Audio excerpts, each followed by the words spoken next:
Hey gang, welcome back to Joe Daddy's Garage. Today's video, well, I guess it's technically part 60 in the Crunchy Cobra Jet series, also known as Slither. Now, if you followed along, you know that I started with a very rusty 69 Mach 1 Cobra Jet that was just basically scrap. I mean, it was really bad. And I rebuilt that car, starting with some of the original parts and a lot of dynacorn panels, and there's a whole bunch of videos on that whole process. As I moved along in the series, I was prepping the car, getting it ready for paint, and I had to stop doing that because the weather was not in my favor. I can't paint in my shop until I have good weather. And so I diverted and I started building the 68 Fastback that you see behind me, known as Fangled. There's a playlist on that as well, and that car will be built as an autocross type of car. So stay tuned for more of that. What I want to do is continue on with the Cobra Jet. Now, in the last video, I had sprayed primer on the fenders, the doors, the deck lid, the extensions. I did a second round, of primer on that. And I started doing a follow-up of my own, doing some block sanding, and I found some issues that I didn't like. And I want to point those out to you because whenever you're doing body work, it's critical, I can't stress it enough, that you find all the flaws before you get to paint. I've seen it many times where somebody has sprayed something or put primer on and gone through the process of painting or priming and painting, and then when they finish up, they miss something. And so it's just, I stress it all the time. Just like when I do sheet metal work, I talk about test fit, test fit, test fit. And that's the same way with this car right here. I'm not going to weld anything until I have all the pieces where I want them and I'm comfortable with it. So I'm going to show you what I'm doing with the Cobra Jet and how I'm going to proceed.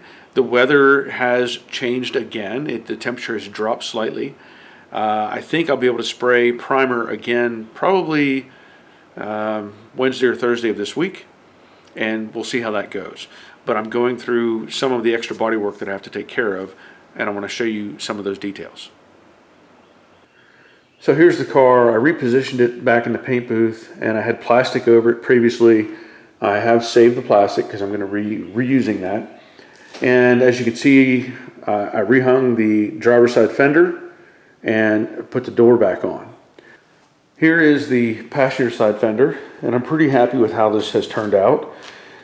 You can see here when I was sanding that there's a little bit of high spot or a little bit of high filler in this particular instance, and that is epoxy. So this now feels very good. I had a little bit there and a little there, and of course this edge had a little bit of a difference in the shape. So I went over that, and I had some work down here I had to address. There were some dents that I didn't quite get, so I filled those in as well. Now the rest of this fender I will go over with 180 just to break the surface of the primer, and then I will go over it with probably 400, I think, to get it smoothed up. But this will get another touch up of primer just to cover up these areas as well. And on the driver's side fender, I discussed it in the previous video that this body line, now this fender, remember, this had a lot of problems. Rust-free, original Ford fender, but it had a lot of issues. And I stripped it down and started redoing the filler work. So like here you see high filler, but now it's transitioned perfectly smooth. So I'm very happy with that. I came back here in this section of the fender, the body line was not crisp. Like you can see with the light coming down on this, you can see that nice line. And when I got to this area, this was kind of rounded. And I didn't like it because I want that line to be crisp all the way back. So you can see that I've added some more filler there. And even the door, the line kind of was weak here, but it got nice further back. So what I've done is add a little filler to that, and I've been block sanding it. And basically, I've been using the round block 180 grit and working this back and forth and changing direction, as I always say, crisscross. And part of what I've found now is like these spots. Not a big concern. I'm glad they're showing up because that tells me that I've leveled out this area above and I can continue working this section. So I'll do some sanding on this and show you that. But it's, you know, it's critical that you get all these lines right before you get to the actual paint stage. Now, as I was saying, I'm going to take this block and make sure that the paper's wrapped up pretty tight on it. It doesn't have to be, but it just helps. And then I'm going to do this crisscross pattern once again. And I don't want to come over the corner. I just want to create the corner. So as I'm doing this, I have to be careful to not round this off just yet.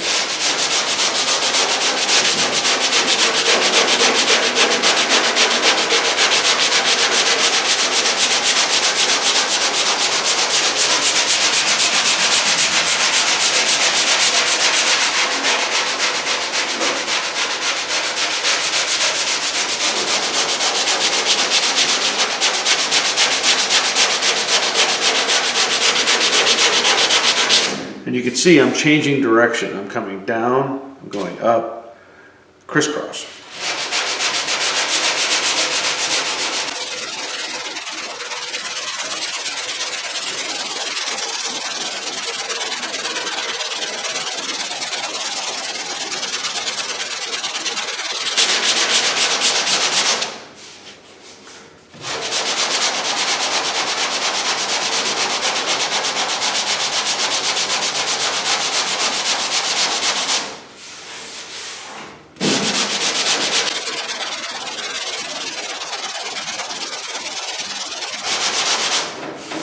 It's not quite as exciting as watching paint dry, but it's close.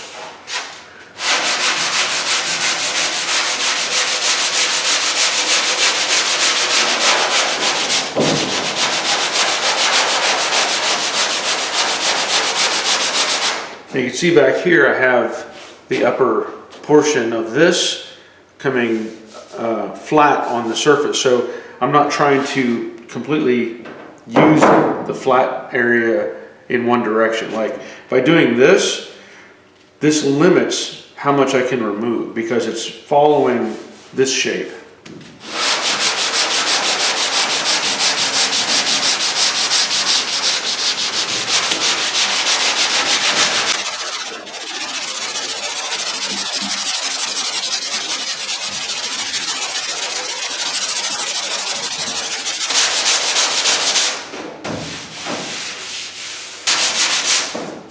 I don't know how well you can tell, but that line is becoming more and more defined.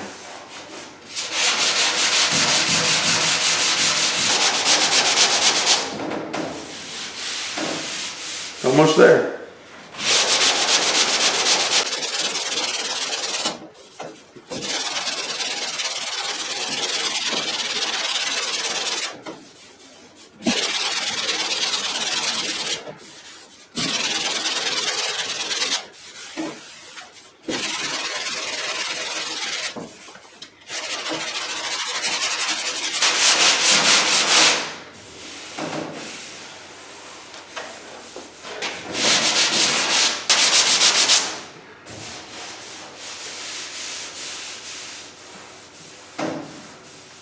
Now what you can also do is use the big flat block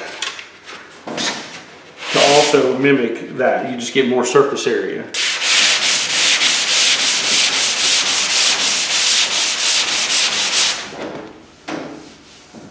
Might need a little more filler. Let me see if I can get that out.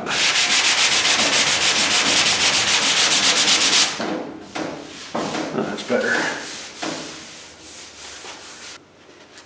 A little more work back here. Now you can't see it very well, but there's a little bit of an edge right there on the top of the bottom line there. It fades out.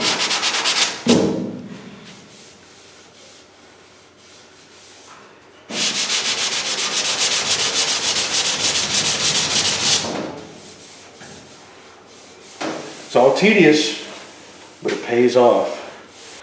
Now, the difficulty.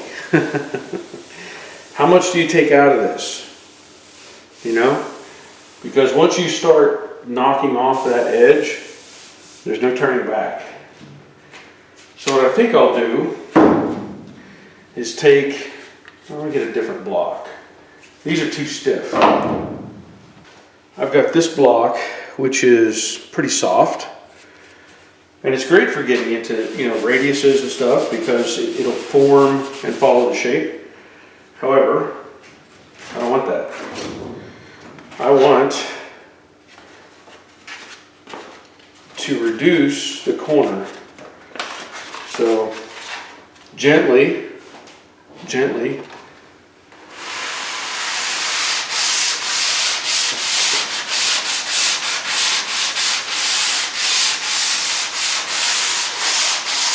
and I'm not pushing hard.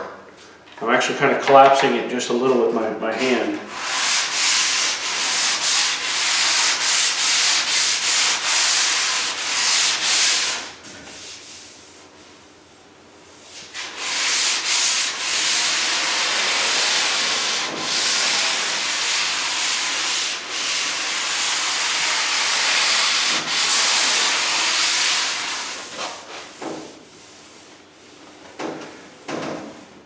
That feels pretty good.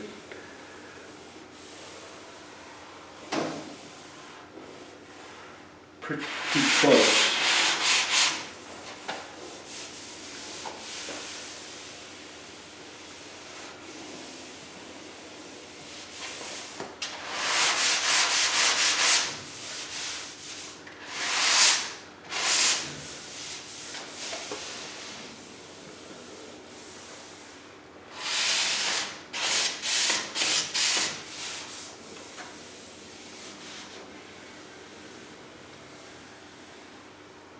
Yeah, this is really probably the hardest thing to do, is to get this shape to follow this shape, you know. And you have to be able to feel it with your hand as to whether it feels right or not. Now I've used other things. I've used a contour gauge. I'm going to grab that just to see how close I may be to the right shape. So let's see here if I can get up into this area.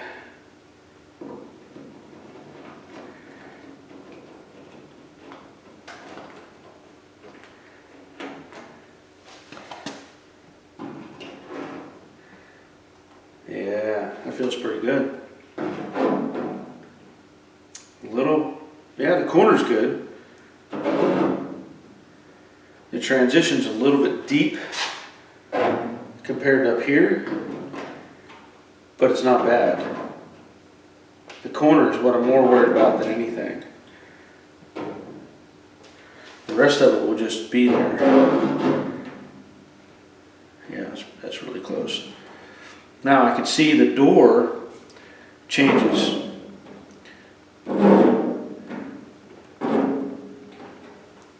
The door has a different kind of flow to it, but if it's on the same plane, it'll disappear as a visual. So just because I don't have the exact same shape at the exact same, you know, location, it's not going to hurt, because it has to kind of merge and flow. You know, when these cars were made, there were certain areas that were more pronounced than others, and the bodies, you know, they just kind of, I don't know, the lines just kind of disappear as it flows together. So I don't know if that makes sense or not. It makes sense in my mind.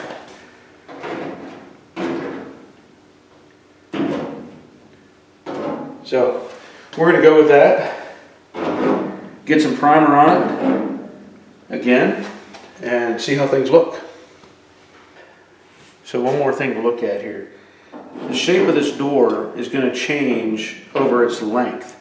It can't maintain this shape all the way through because the door actually has to merge into the quarter panel. So it's kind of I mean, it's not going to be totally consistent. It has to change ever so slightly to make all this happen. So if I come back up here and I get the shape of the door, and as I work my way forward, it changes. You can see it actually sits off of it a little more and a little more and a little more. So we'll get some primer on it and see how it looks.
You know, it's pretty remarkable when you go over this stuff again and again and again, and you fix all these flaws, and you're thinking, great, everything's coming out really nice. And it is. It is, but I have something I'm going to show you in just a second. I've been going over the body again with 400, and I don't even know, I mean, this is like gorgeous. It is so smooth that I have no complaints at all about how this is turning out. Now, of course, I will be adding one more probably full coat over the whole thing, but I'm going over this stuff and I'm checking and I'm checking and I'm checking, and I come to this B-pillar, and I'm sanding down here on the rocker panel, just smoothing out some stuff, checking it over, and all of a sudden I see this. Now, let me tell you, that was not there before. And when I say it wasn't there, I mean it was there, but it wasn't separated. I looked in some of my older videos, and you can see this was like a depression.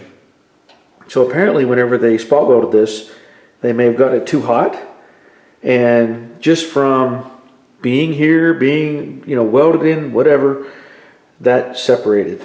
I mean, it is now a gap. So I'm gonna have to weld that.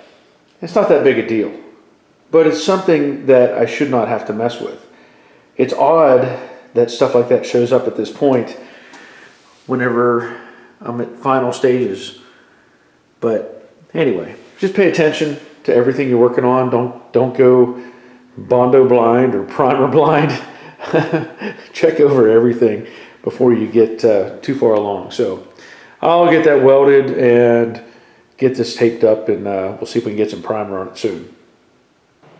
So I'm continuing on with the work on the Mustang right now, and I did weld up that defective spot weld, added some filler to that, and back here I had a slight dip. I don't know what was going on with this, but I added some filler there to smooth it out. I'll set the deck lid on temporarily just to make sure the alignment's correct, and of course that'll be covered with primer.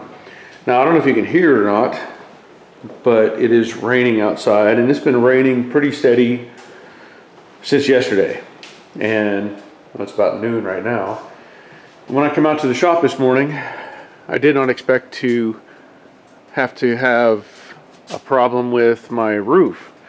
A few weeks back, maybe over a month ago, I had a tree fall and it hit that corner and came up this direction. I ended up with a big chunk of tree up on the roof, and I thought I was okay. I didn't see any damage. However, that's not a good sign. So I have water coming in somewhere up there, and you may be able to see, I don't know for sure, there's a crack in my insulation, and I think that was the angle that the tree hit. So that crack actually flows back towards the corner.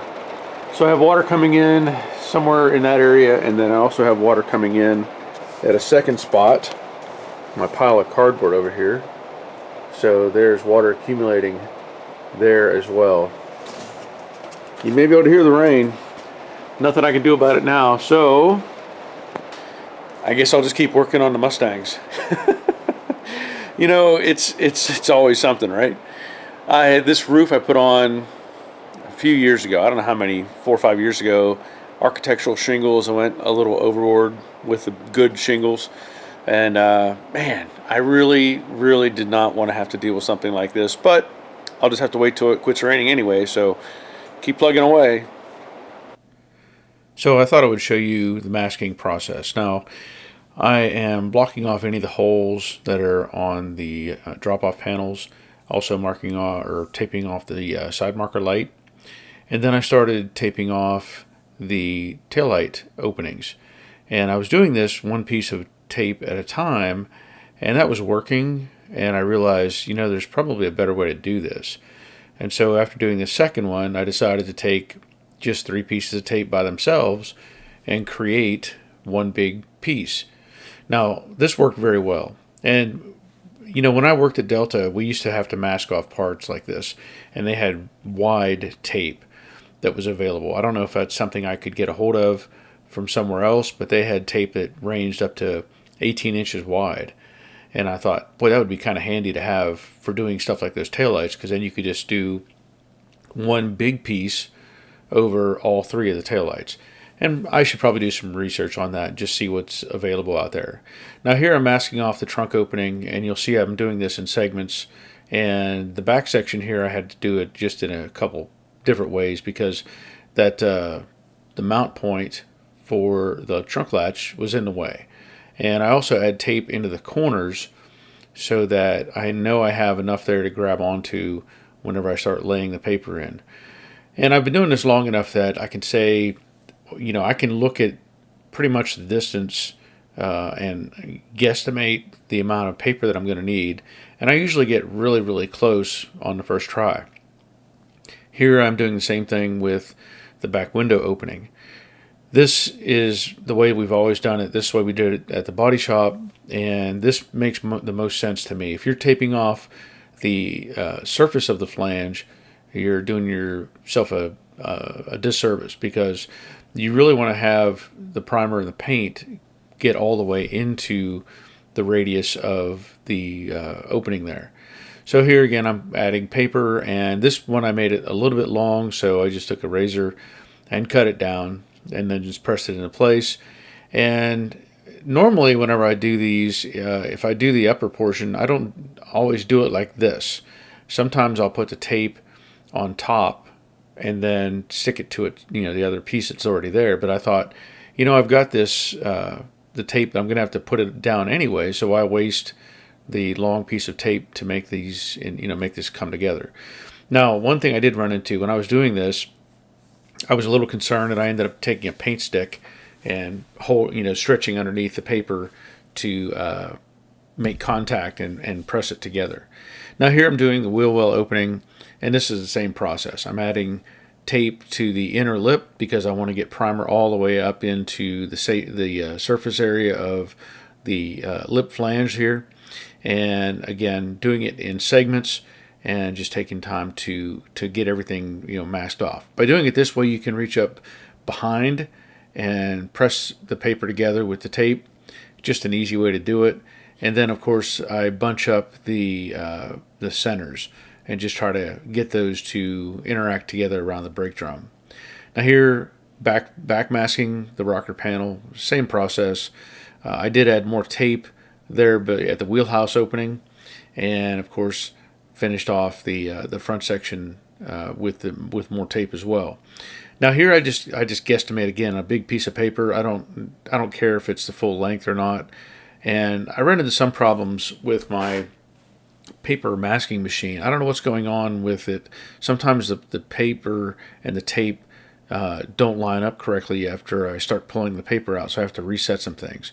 Now here I'm masking the paper to the floor, just an effort to keep the overspray from going underneath and getting it on the finished side of the car, or finished underside of the car. So once I get all of this masked up, I go on to the windshield and I repeat the process. Add the tape to the inner flange, and on these it's a little bit different because the A-pillar is so thick, there is no flange. You basically have a channel or like a box shape. And so I ended up taking the tape and just sticking it to it and then bending it back away from the box.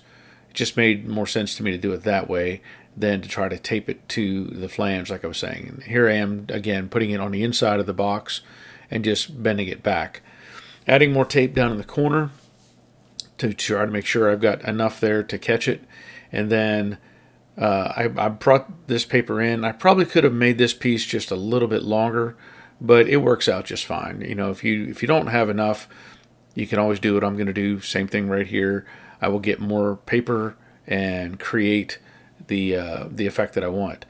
Now, a lot of times I would just wad up the paper, like fold it over on itself, and get it to go into the areas that I want, like create a new flange without cutting it off, let's say. And then I just add more paper as necessary. And I'm not too worried about much of this because I'm not spraying directly in this area anyway. I'm spraying the windshield lip, and there I am with the paint stick showing you that technique. But this is just to keep general overspray out of the main part of the car. And once I get all this done, I do end up taking the plastic and bringing it up and taping it off as well to the inside or to the edge of the paper. And I'm not stressing over getting a little bit of overspray, but I do try to mask off everything that I possibly can. Now with the door area here, I do the same thing with the flange, and I just back mask and make sure I have enough tape there to catch everything. I'll put more tape in the corner to create a wider kind of surface, and you'll see I'll put some more up here in the other corners as I go through it. Now here I do the bottom, and I also do the B-pillar, and there's adding more tape. Now on this I do the same thing with the back mask, and on the B-pillar up on top there is no flange, so I just create a surface that I can put tape to it, and that way I can tape directly to that and know that I've got that area already covered. I don't have to consider stretching the tape while I'm trying to paper it off. So I continue to add more paper as necessary.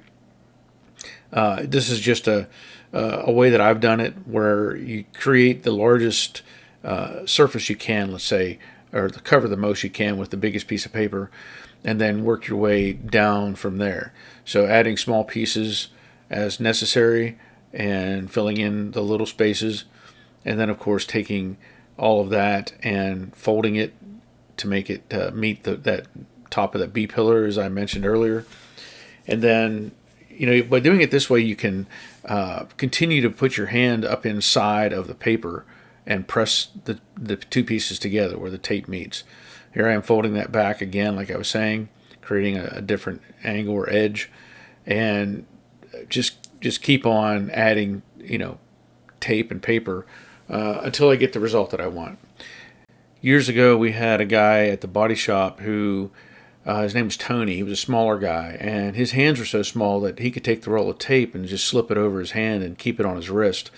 I can't do that, so I have to get off the tape that I need, set it back on top of the car. But you just have to keep working at it till you get it fully closed off and ready to prime. All right, I probably have filmed this segment a few times, and I think I had it on time lapse. So I'm just going to talk about what I'm doing here. The front section is masked with plastic. The rest of it is masked with paper. You saw me do that in the time-lapse sequence. And everything is wiped down. I used Windex, and then I used wax and grease remover. That's the way I always do it. I did touch up a few areas where it had bare metal with some self-etch.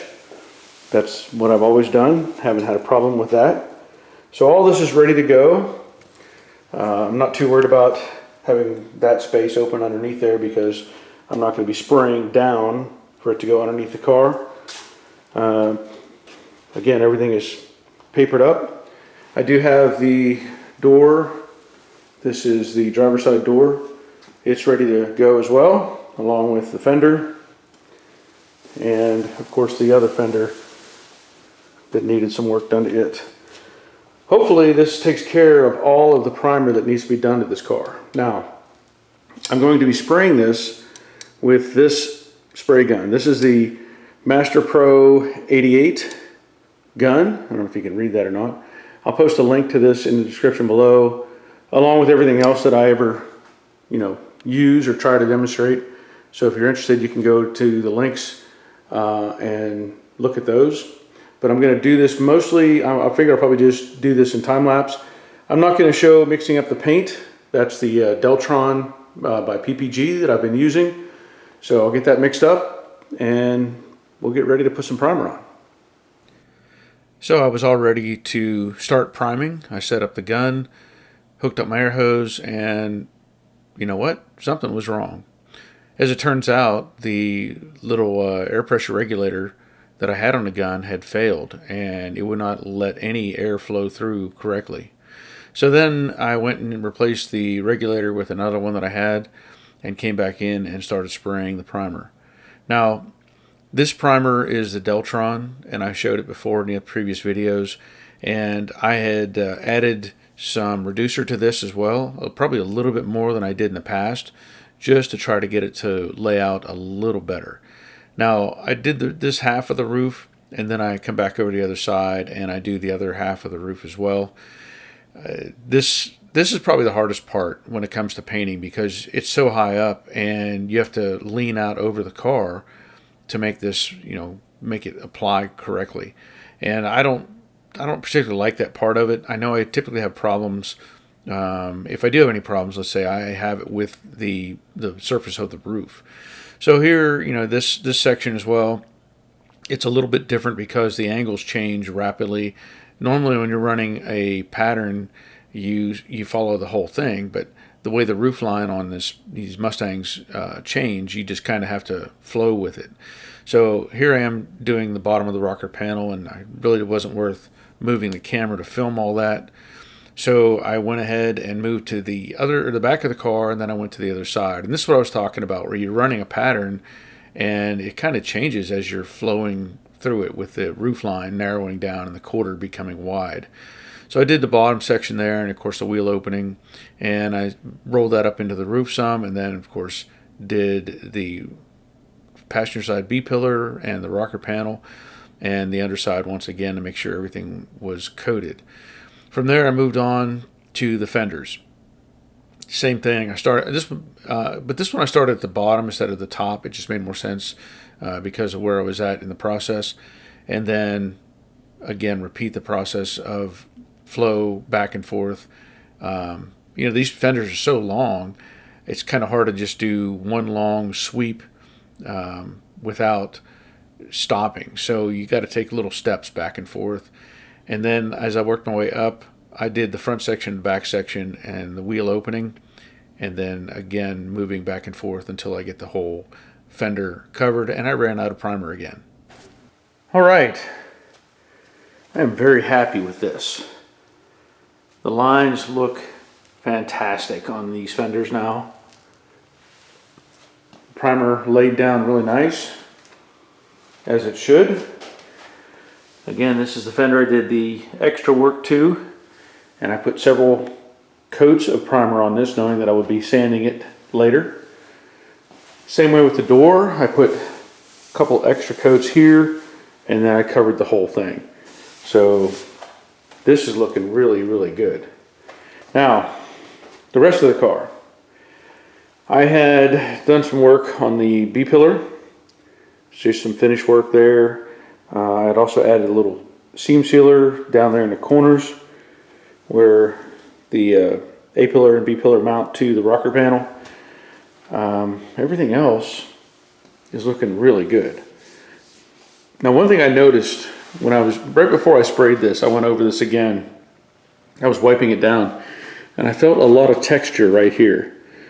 And it's not that uncommon, I guess, because when you spray a roof, being a flat surface, the materials kind of hover and collapse on to the roof.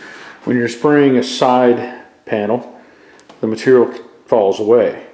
So a lot of times you'll end up with extra kind of texture, let's say, on the roof. So before I primed this again, I sanded that with 320 to try to get as much out of that as I could, and I think it worked out really well. The rear sections here, again, this is where I did the extra work to make the extensions fit nice.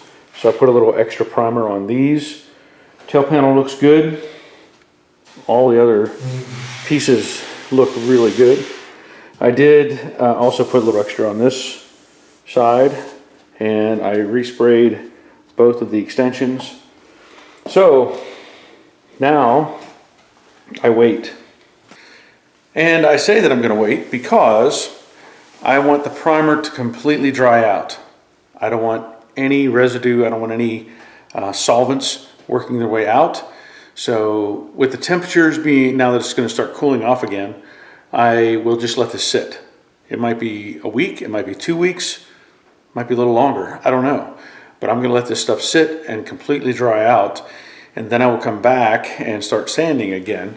Now, the only other piece that I have to work on is a little bit on the hood. So I know that there was a couple small problems with the hood, and that was my fault, and it's nothing dramatic, but I'll have to prep the hood and respray it as well, and that'll be pretty minor. Now, once everything is dried out and cured and ready to go, I will probably rough sand it. And I say rough, meaning I will start sanding with like 320 and just go over it just to break the surface. I'm not digging in. I'm just going to let the sandpaper ride on the primer. Then I'll come back with maybe 400, maybe 600. I don't know just yet. Depends on how I feel. And go over the whole thing and smooth it all up. From there, it's time to remask and shoot paint.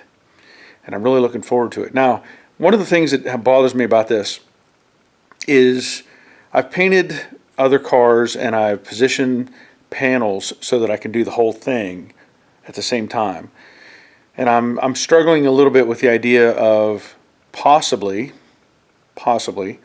painting from the doors back, getting all that done, and then doing the fenders and the hood separately. I've never done that. And I don't know that I really want to do that. So I may be torturing myself for a while until I decide what I really want to do with it. So there will be more to come. And I just say, keep watching. I want to thank you all for being here. Thank you for watching this video. And I especially want to thank my patrons for being here and helping me to continue to make these videos. I know other people benefit from these, but they're the ones that help me keep making them. So if you're interested in becoming a patron, there is a link in the description box below, along with everything else that I have shown in any way, tools or equipment. You can follow those links, and we'll see. If you want to be a patron, that's fine. If you don't, I get it. I appreciate you looking. So that'll be it for this video. And until next time, take care of yourselves. See ya.